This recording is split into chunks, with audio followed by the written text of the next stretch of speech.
Je pense que le Mali paiera très cher le fait de s'être séparé de manière aussi violente des forces françaises. Je pense que le Mali paiera très cher le fait de s'être séparé de manière aussi violente des forces françaises qui ont quand même et notamment celui-là. C'est absolument dramatique parce que je pense que le Mali paiera très cher le fait de s'être séparé de manière aussi violente des forces françaises. Donc vous avez entendu la raison pour laquelle on doit absolument punir le Mali.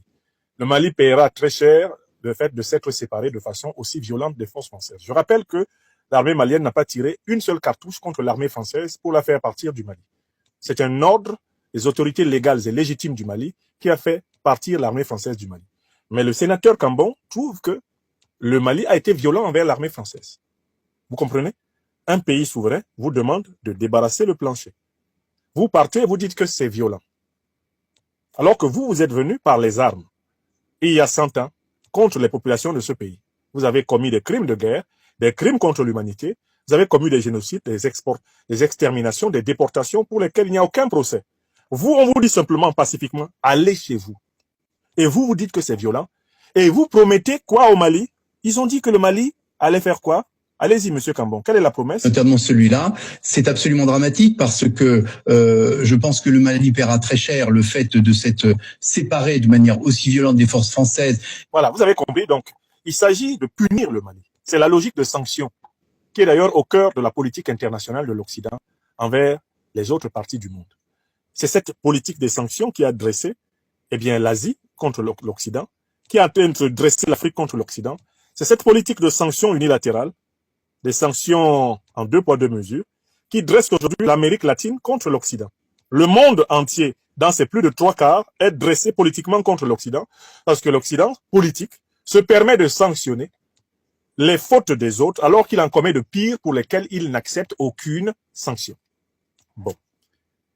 Revenons au sujet. En quoi consiste la stratégie de blocus? En effet, la stratégie de blocus a été pensée depuis très longtemps par les néocolonialistes français.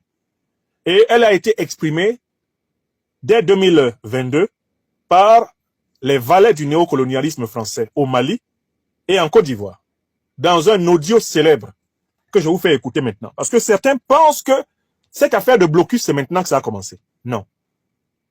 On a commencé à vouloir bloquer le Mali. On a commencé à vouloir bloquer le Mali dès que le Mali a affirmé sa souveraineté contre le néocolonialisme français. Donnons la parole à 2 agents du néocolonialisme français en Afrique. Il s'agit d'Alassane Dramane Ouattara et de Boubou Cissé. Alassane Dramane Ouattara, le satrape reptilien venu de Sendou pour troubler la paix des Ivoiriens, et en renier notre belle terre burkinabé de Sendou dans l'espoir de troubler toute l'Afrique avant d'être bientôt dégagé.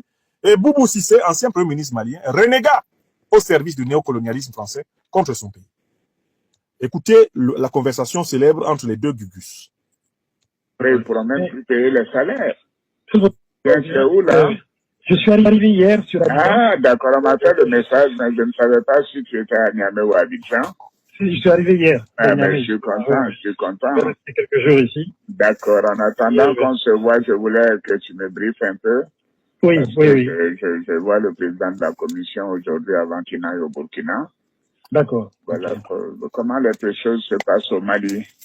Bon, malgré tout ce qu'ils veulent faire croire, oui. La situation reste très difficile pour eux. Vraiment, ça va être extrêmement difficile de tenir. Donc vous comprenez que pour Ouattara et Boubou Cissé, il fallait rendre la situation difficile au Mali. Il fallait rendre la situation intenable. Il fallait donc prendre le Mali en tenaille, il fallait étouffer le Mali pour que le régime révolutionnaire anticolonialiste panafricaniste du président Assimi Goïta tombe. La suite. Il y a encore 3 à 4 semaines financièrement. Donc la pression, elle est vraiment là, elle est réelle, elle monte.